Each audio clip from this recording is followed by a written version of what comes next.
मालूम। तुम क्या करोगे वैसे? साफ इनकार कर दिया उसे, मैंने कहा 50-50 होगा। भेड़िए, तुम ऐसा करो कि मेरी टीम में आ जाओ, मेरे पार्टनर बनो, मैं तुम्हें 70% हिस्सा दूंगी। क्या?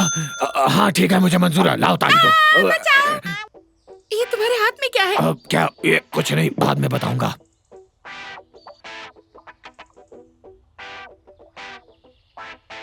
दोस्तों, नन्ही आ गई।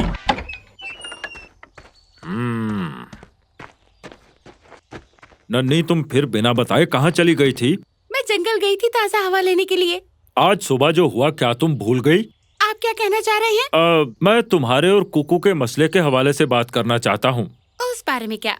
दरअसल वो अपने किए पर बहुत ज्यादा शर्मिंदा है। मैंने अपना पार्टनर मुंतखब कर लिया। क्या कहा? और किसे किया? भेड़िए को। हाँ? कौन? अच्छा प्लीज एक तरफ हट जाइए, मैं जाकर खाने की रेसिपी तैयार कर लूं। देख लूंगा मैं तुम्हें।